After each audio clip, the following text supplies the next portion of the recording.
আজকে আমি আপনাদেরকে দেখাবো আস্ত মুরগি দিয়ে মুড়ি মাখা। যে মুড়ি মাখাটা আপনাদেরকে দেখাইতে চেয়েছিল রেখা আপু, তো যার জন্য আমাকে যেটা করতে হবে সেটা হচ্ছে সব কিছু রেডি করে দিতে হবে। আর ওই মুড়ি মাখা খাওয়ার পরে রেখা আপুর কী অবস্থা হয় সেটাও দেখবেন আপনারা। তো যাই হোক, আসসালামু আলাইকুম, কেমন আছেন সবাই? তো আমি যেহেতু একটা আস্ত মুরগি দিয়ে মুড়িটা মাখাবো, মানে রেখা আপু বলেছে আর কি, তার রিকোয়ারমেন্টেই করা এটা।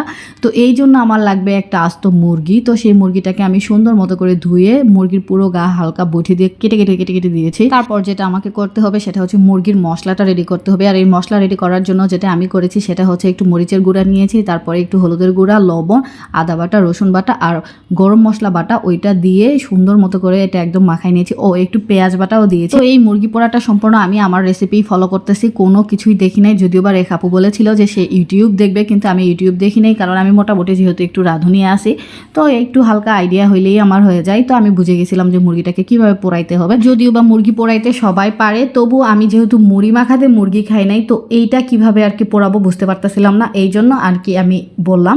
তো দেখেন, মুরগিটা পোড়ানোর জন্য আমি যে মশলাগুলো রেখে দিয়েছিলাম, সেই মশলাগুলো চটকানোর পরে মুরগিটাকে কিভাবে একদম আমি মাখাই দিয়েছি, পুরো শরীরে মুরগির একদম পুরো মশলা দিয়ে ভরাই ফেলছি।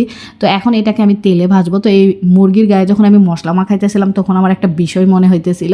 বিষয়টা হইতেছে যে মানুষকে যখন বিয়ে দিয়ে দেওয়া হয় না, আগের দিন হলুদ মাখায় পরের দিন বিয়ে দেয়, শুনতে কত সুন্দর লাগে। আজকে হলুদ কালকে বিয়ে, আসলে কি বিয়েটা এত মজার কিনা? তো যাই হোক, আমি এটা নিয়ে বেশি কিছু বলতে চাই না, পরে বেশি কিছু বললে আমি আবার বাস খাবো, যেটা আমার একটুও খাওয়ার ইচ্ছা নাই। এখন কথা হইতেছে, মুরগিটাকে আমি উল্টাই পাল্টায় ভাজতেছি। মুরগিটা তো কল্পনাও করে নাই যে এত সুন্দর করে তার গায়ে মশলা মাখায় আমি তাকে এরকম তেলের মধ্যে ছেড়ে দিই। মুরগিটা যদি জানতো আমি তাকে এভাবে মশলা মাখানোর পরে তেলের ভিতরে ছাড়বো, তাহলে সে আমাকে নিশ্চয়ই এভাবে বলতো, ছেড়ে দে শয়তান, ছেড়ে দে, আমাকে এভাবে মশলা মাখাস না, কারণ একটু পরেই তো আমাকে তেলে ভাজবি, না জানি আরও কত কি আমাকে বলতো। তো যাই হোক, মুরগির কাহিনী আমি বাদ দিই। মুরগিটাকে দেখেন আমি খুব সুন্দর উল্টাই পাল্টাই ভাজছি। মুরগিটাকে কিন্তু খুব সুন্দর করে টাইম নিয়ে উল্টাই পাল্টাই ভাজতে হবে, তা না হলে ভিতরে কাঁচা থেকে যাবে। এই জন্য আমি অনেক টাইম নিয়ে ভাজছি মুরগিটা। একদম চুলার আঁচ ধীরে দেওয়া ছিল। আর মুরগির গায়ে যেটা দেখতেছেন কালো কালো পুড়ে গেছে, এটা পড়ে নাই, যেহেতু মশলা দেওয়া হয়েছিল মুরগির গায়ে অনেক, তো এই জন্য আর কি মশলাটা এরকম হয়েছে। কিন্তু মুরগিটাকে সুন্দর করে ভেজেছি আমি, ওটা কিন্তু পড়ে নাই। আর এই দিকে দেখেন, এই যে মুড়ি মাখাটা মাখাইতে চাইছিল যে বড় বাপের বড় বেটা বড় পোলা কি কি বলছিল, দুনিয়ার কিছু খায়নি, যেটা এখনো পর্যন্ত আমি বুঝে উঠতে পারি না, আমার মাথার উপর দিয়ে গেছে। তো সেই মুড়িটা মাখানোর জন্য রেখাপো এখন সব কিছু রেডি টেডি করে নিচ্ছে, কারণ এখন সেই মুড়িটা মাখাবে। তো যার জন্য পেঁয়াজ দিল, কাঁচামরিচ দিল। আর এই যে মুরগিটা দেখতেছেন, মানে অর্ধেক খাওয়া হয়ে গিয়েছে, কারণ মুরগিটা ভেজে রাখার পরে এই যা যায়রা আমি রেখাপো আমরা সবাই মিলে মুরগিটা একটু একটু করে মানে মাংস উঠাইতেছিলাম আর সস দিয়ে ভরে ভরে খাইতেছিলাম, যেটা আমাদের কাছে ভালোই মজা লাগতেছিল।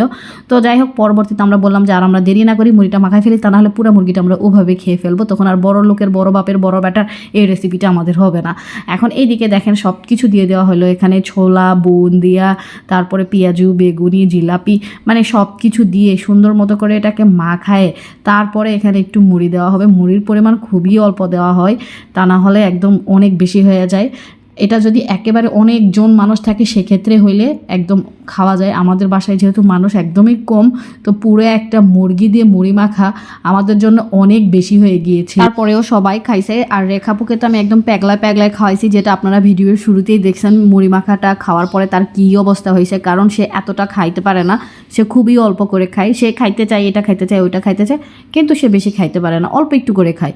তো দেখেন মুড়িটা একদম সুন্দর মতো করে মাখানো প্রায় শেষ হয়ে গিয়েছে। এখানে মুড়িও দিয়ে দেওয়া হয়েছে, আর টমেটো কেটে নেওয়া হয়েছিল, সেই টমেটোটাও দেওয়া হলো, শসা, সব কিছু দিয়ে মাখানো হয়ে গিয়েছে। তো মুড়িটা মনে হইতেছিল একটু বেশি কম হয়ে গেছে, যার জন্য মুড়িটা আর একটু অ্যাড করা হইলো। তো এখন এটাকে সুন্দর মতো করে আবার একটু মাখাইতেছে। তো আমি এটাকে ট্রাই করার জন্য অধিক আগ্রহ হয়ে বসে আছি। তো এখন আমি এটা একটু ট্রাই করে দেখব কেমন হয়। তো ট্রাই করার পরে যেটা দেখলাম মোটামুটি লাগছে। মুড়ি মাখা আমার কাছে নর্মালি ছোলা, বুট, বুন্দিয়া এগুলা দিয়ে বেশি মজা লাগে।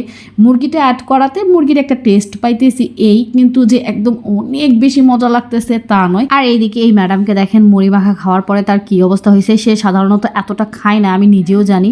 এই মুড়ি মাখাটা সে একটু বেশি খেয়ে ফেলছে। তো খাওয়ার পরে বেচারার অবস্থা একদম অনেক বাজে, সে পেট নিয়ে উঠতে পারতেছিল না, খুবই করুণ অবস্থা হয়ে গিয়েছে। তো যাই হোক, আজকের ভিডিওটি এ পর্যন্তই।